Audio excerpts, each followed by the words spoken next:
This is a continuation of Passing by Nella Larsen, comprising Part 3, Section 4, and the end. Part 3, Section 4. The next morning brought with it a snowstorm that lasted throughout the day. After a breakfast, which had been eaten almost in silence, and which she was relieved to have done with, Irene Redfield lingered for a little while in the downstairs hall, looking out at the soft flakes fluttering down. She was watching them immediately fill some ugly, irregular gaps left by the feet of hurrying pedestrians, when Zuleika came to her, saying, "The telephone, Mrs. Redfield. It's Mrs. Bellew." "Take the message, Zuleika, please." Though she continued to stare out of the window, Irene saw nothing now, stabbed as she was by fear and hope. Had anything happened between Claire and Bellew? And if so, what? And was she to be freed at last from the aching anxiety of the past weeks? Or was there to be more and worse? She had a wrestling moment in which it seemed that she must rush after Zuleika and hear for herself what it was that Claire had to say. But she waited. Zuleika, when she came back, said, "She says, ma'am, that she'll be able to go to Mrs. Freeland's tonight. She'll be here sometime between 8 and 9. "Thank you, Zuleika." The day dragged on to its end. At dinner, Brian spoke bitterly of a lynching that he had been reading about in the evening paper. "Dad, why is it that they only lynch colored people?" Ted asked. "Because they hate 'em, son." "Brian!" Irene's voice was a plea and a rebuke. Ted said, "Oh, and why do they hate 'em?" "Because they are afraid of them." "But what makes them afraid of 'em?" "Because, Brian, it seems, son, that is a subject we can't go into at the moment without distressing the ladies of our family," he told the boy with mock seriousness. "But we'll take it up some time when we're alone together." Ted nodded in his engaging, grave way. "I see. Maybe we can talk about it tomorrow on the way to school." "That'll be fine." "Brian." "Mother," Junior remarked, "that's the third time you've said Brian like that."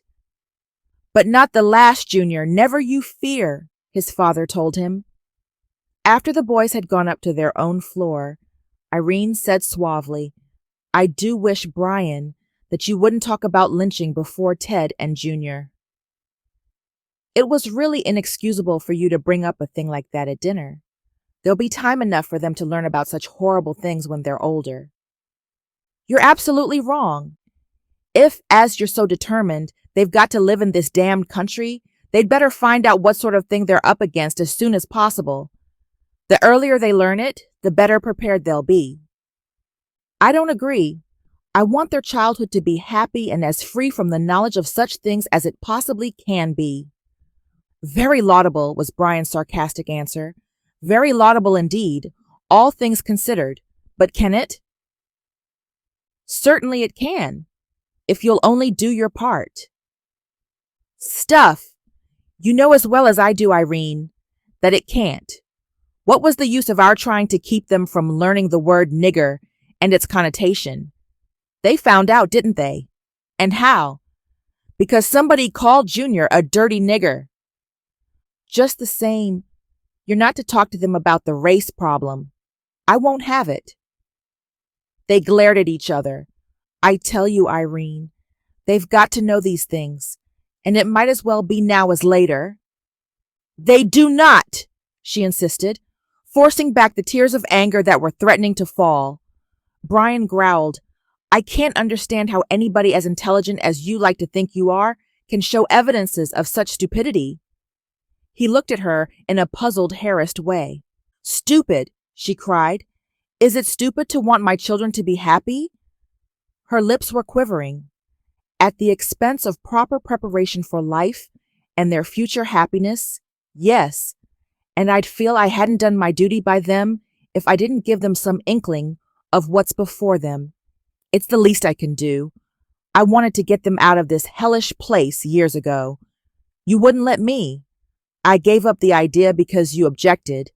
Don't expect me to give up everything." Under the lash of his words, she was silent. Before any answer came to her, he had turned and gone from the room.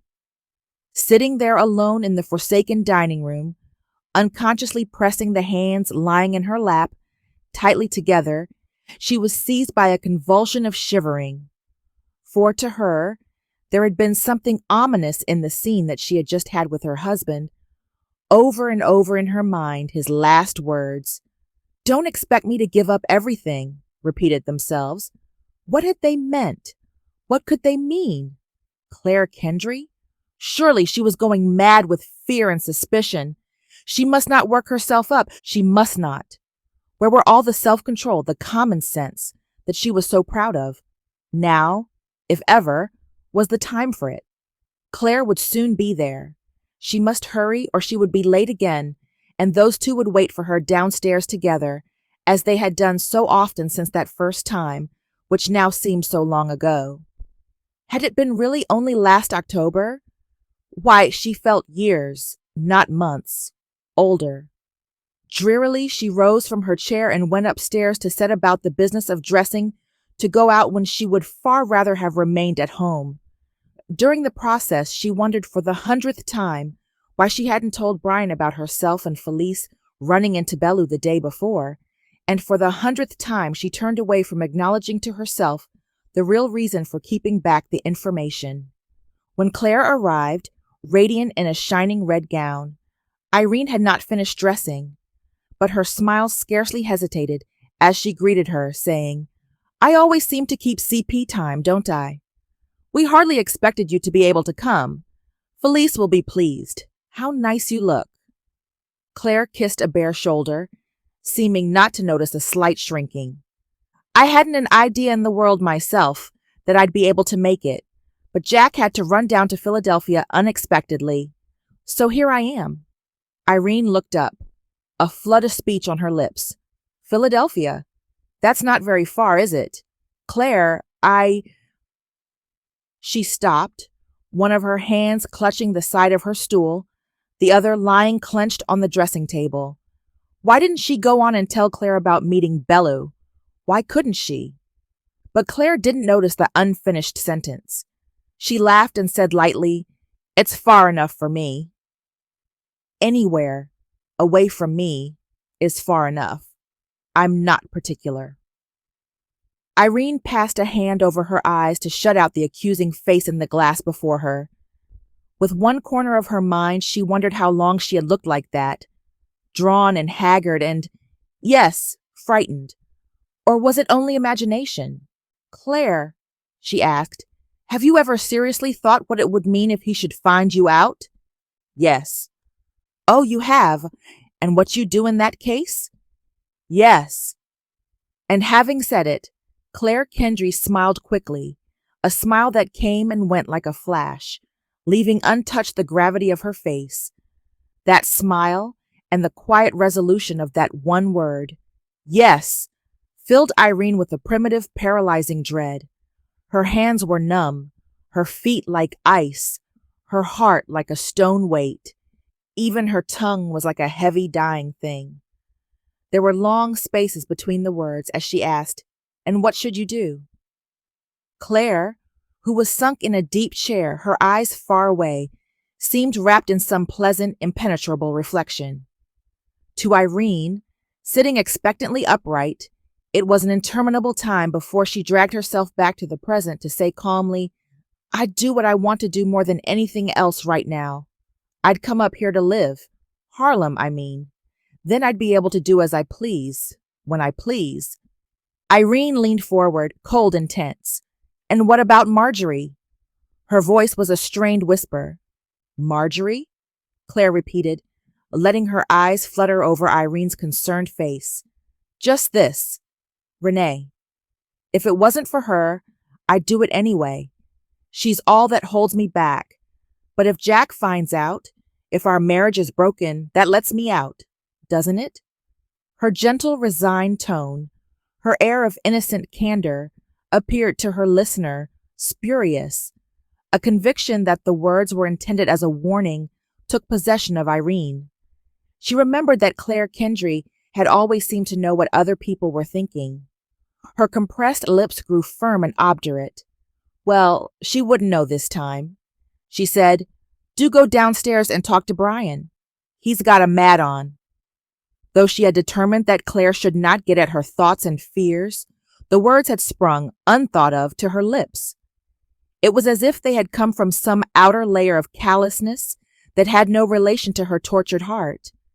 And they had been, she realized, precisely the right words for her purpose. For as Claire got up and went out, she saw that that arrangement was as good as her first plan of keeping her waiting up there while she dressed. Or better, she would only have hindered and rasped her. And what matter if those two spent 1 hour, more or less, alone together, one or many, now that everything had happened between them? Ah! The first time that she had allowed herself to admit to herself that everything had happened, had not forced herself to believe, to hope, that nothing irrevocable had been consummated. Well, it had happened. She knew it, and knew that she knew it. She was surprised that, having thought the thought, conceded the fact, she was no more hurt, cared no more than during her previous frenzied endeavors to escape it. And this absence of acute, unbearable pain seemed to her unjust, as if she had been denied some exquisite solace of suffering which the full acknowledgment should have given her. Was it, perhaps, that she had endured all that a woman could endure of tormenting humiliation and fear? Or was it that she lacked the capacity for the acme of suffering? No, no, she denied fiercely. I'm human like everybody else. It's just that I'm so tired, so worn out. I can't feel any more. But she did not really believe that. Security. Was it just a word? If not, then was it only by the sacrifice of other things, happiness, love, or some wild ecstasy that she had never known, that it could be obtained? And did too much striving, too much faith in safety and permanence, unfit one for these other things? Irene didn't know, couldn't decide, though for a long time she sat questioning and trying to understand. Yet all the while, in spite of her searchings and feeling of frustration, she was aware that, to her, security was the most important and desired thing in life. Not for any of the others, or for all of them, would she exchange it. She wanted only to be tranquil, only, unmolested, to be allowed to direct for their own best good the lives of her sons and her husband. Now that she had relieved herself of what was almost like a guilty knowledge, admitted that which by some sixth sense she had long known, she could again reach out for plans, could think again of ways to keep Brian by her side and in New York, for she would not go to Brazil. She belonged in this land of rising towers. She was an American. She grew from this soil, and she would not be uprooted, not even because of Claire Kendry, or 100 Claire Kendrys. Brian, too, belonged here. His duty was to her and to his boys. Strange that she couldn't now be sure that she had ever truly known love. Not even for Brian. He was her husband and the father of her sons. But was he anything more? Had she ever wanted or tried for more? In that hour she thought not. Nevertheless, she meant to keep him. Her freshly painted lips narrowed to a thin, straight line. True, she had left off trying to believe that he and Claire loved, and yet did not love, but she still intended to hold fast to the outer shell of her marriage, to keep her life fixed, certain. Brought to the edge of distasteful reality, her fastidious nature did not recoil. Better, far better, to share him than to lose him completely. Oh, she could close her eyes if need be. She could bear it. She could bear anything. And there was March ahead. March, and the departure of Claire. Horribly clear, she could now see the reason for her instinct to withhold, omit, rather her news of the encounter with Bellew. If Claire was freed, anything might happen. She paused in her dressing, seeing with perfect clearness that dark truth which she had from that first October afternoon felt about Claire Kendry, and of which Claire herself had once warned her, that she got the thing she wanted because she met the great condition of conquest, sacrifice. If she wanted Brian, Claire wouldn't revolt from the lack of money or place. It was as she had said, only Marjorie kept her from throwing all that away. And if things were taken out of her hands, even if she was only alarmed, only suspected that such a thing was about to occur, anything might happen. Anything. No! At all costs, Claire was not to know of that meeting with Bellew, nor was Brian. It would only weaken her own power to keep him. They would never know from her that he was on his way to suspecting the truth about his wife. And she would do anything, risk anything, to prevent him from finding out that truth. How fortunate that she had obeyed her instinct and omitted to recognize Bellew. "Ever go up to the 6th floor, Claire?" Brian asked as he stopped the car and got out to open the door for them. "Why, of course. We're on the 17th. I mean, did you ever go up by Nigger Power?" "That's good," Claire laughed. "Ask Renee. My father was a janitor, you know, in the good old days before every ramshackle flat had its elevator. But you can't mean we've got to walk up? Not here." "Yes, here. And Felice lives at the very top," Irene told her. "What on earth for?" "I believe she claims it discourages the casual visitor. And she's probably right. Hard on herself, though." Brian said, "Yes, a bit. But she says she'd rather be dead than bored." "Oh, a garden! And how lovely with that undisturbed snow." "Yes, isn't it? But keep to the walk with those foolish thin shoes.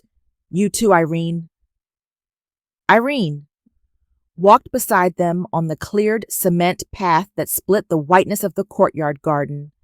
She felt a something in the air, something that had been between those two and would be again. It was like a live thing pressing against her. In a quick, furtive glance, she saw Claire clinging to Brian's other arm. She was looking at him with that provocative upward glance of hers, and his eyes were fastened on her face with what seemed to Irene an expression of wistful eagerness. "It's this entrance, I believe," she informed them in quite her ordinary voice. "Mind," Brian told Claire, "you don't fall by the wayside before the 4th floor. They absolutely refuse to carry anyone up more than the last 2 flights." "Don't be silly," Irene snapped. The party began gaily. Dave Freeland was at his best, brilliant, crystal clear, and sparkling. Felice, too, was amusing, and not so sarcastic as usual, because she liked the dozen or so guests that dotted the long, untidy living room. Brian was witty, though, Irene noted. His remarks were somewhat more barbed than was customary even with him. And there was Ralph Hazelton, throwing nonsensical, shining things into the pool of talk, which the others, even Claire, picked up and flung back with fresh adornment. Only Irene wasn't merry. She sat almost silent, smiling now and then, that she might appear amused. "What's the matter, Irene?" someone asked. "Taken a vow never to laugh or something? You're as sober as a judge." "Number? It's simply that the rest of you are so clever that I'm speechless, absolutely stunned." "No wonder," Dave Freeland remarked, "that you're on the verge of tears. You haven't a drink. What'll you take?" "Thanks. If I must take something, make it a glass of ginger ale and 3 drops of scotch.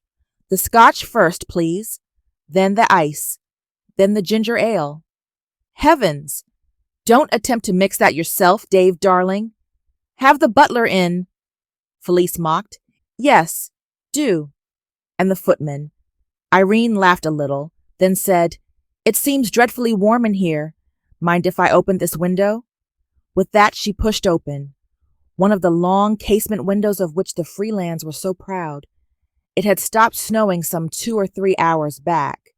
The moon was just rising, and far behind the tall buildings a few stars were creeping out.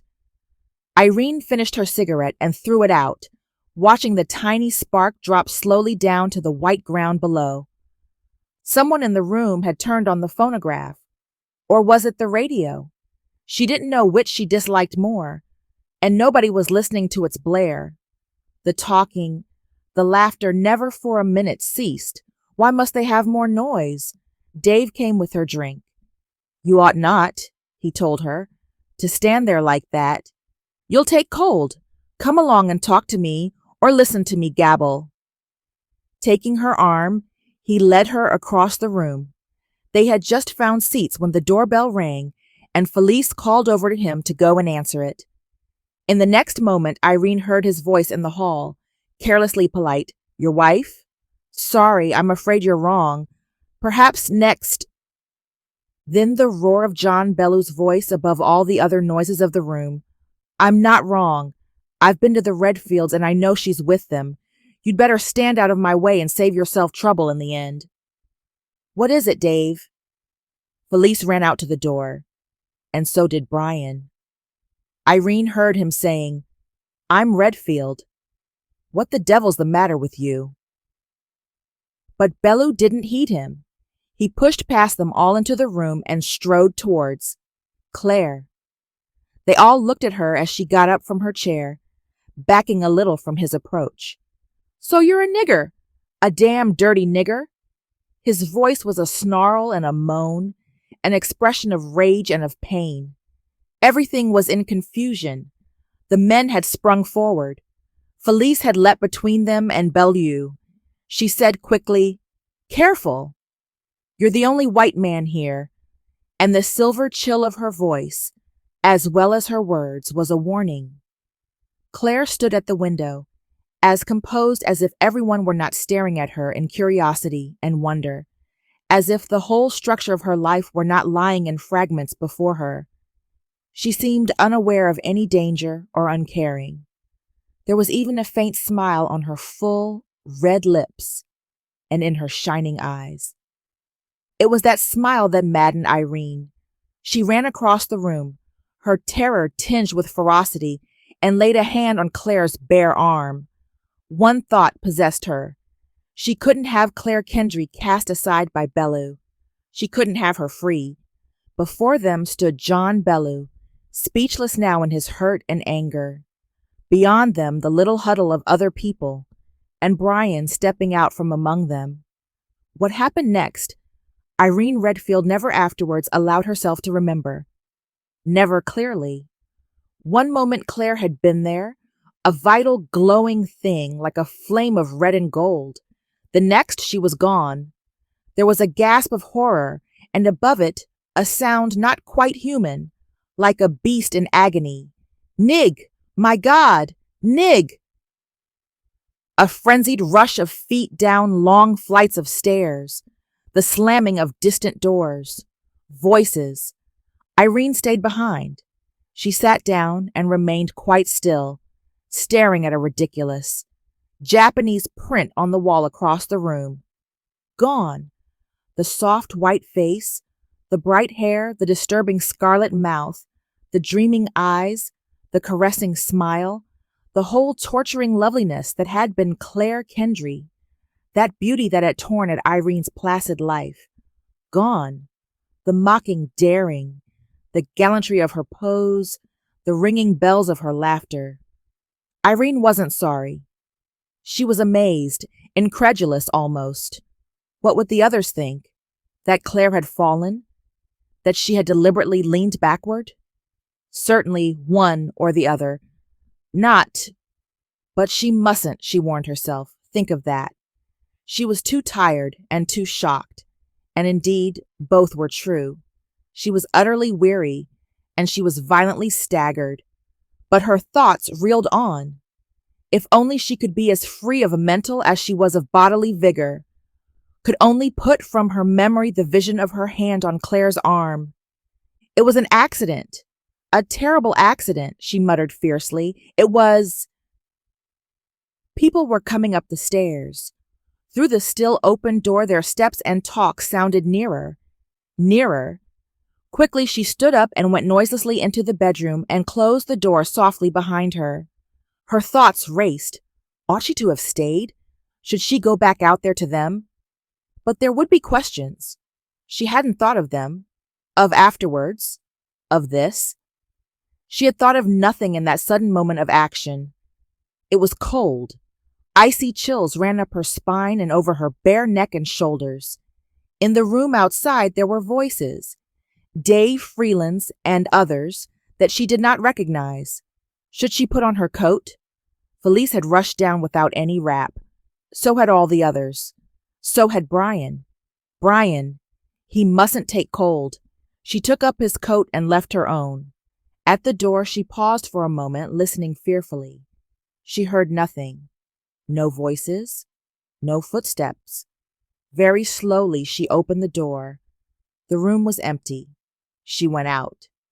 In the hall below, she heard dimly the sound of feet going down the steps, of a door being opened and closed, and of voices far away. Down, down, down she went, Brian's great coat clutched in her shivering arms and trailing a little on each step behind her. What was she to say to them when at last she had finished going down those endless stairs? She should have rushed out when they did. What reason could she give for her dallying behind? Even she didn't know why she had done that. And what else would she be asked? There had been her hand reaching out towards Claire. What about that? In the midst of her wonderings and questionings came a thought so terrifying, so horrible, that she had had to grasp hold of the banister to save herself from pitching downwards. A cold perspiration drenched her shaking body. Her breath came short in sharp and painful gasps. What if Claire was not dead? She felt nauseated, as much at the idea of the glorious body mutilated as from fear. How she managed to make the rest of the journey without fainting, she never knew. But at last she was down. Just at the bottom she came on the others, surrounded by a little circle of strangers.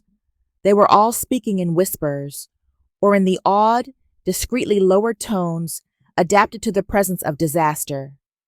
In the first instant she wanted to turn and rush back up the way she had come.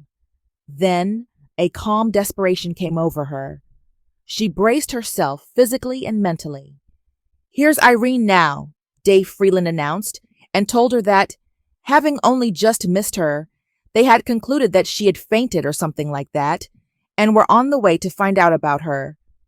Felice, she saw, was holding on to his arm, all the insolent nonchalance gone out of her, and the golden brown of her handsome face changed to a queer mauve color. Irene made no indication that she had heard Freeland, but went straight to Brian. His face looked aged and altered, and his lips were purple and trembling. She had a great longing to comfort him, to charm away his suffering and horror, but she was helpless, having so completely lost control of his mind and heart. She stammered, Is she... It was Felice who answered, instantly, we think. Irene struggled against the sob of thankfulness that rose in her throat. Choked down, it turned to a whimper like a hurt child's. Someone laid a hand on her shoulder in a soothing gesture.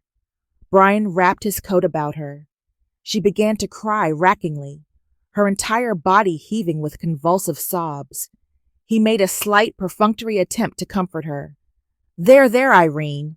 You mustn't. You'll make yourself sick. She's... His voice broke suddenly.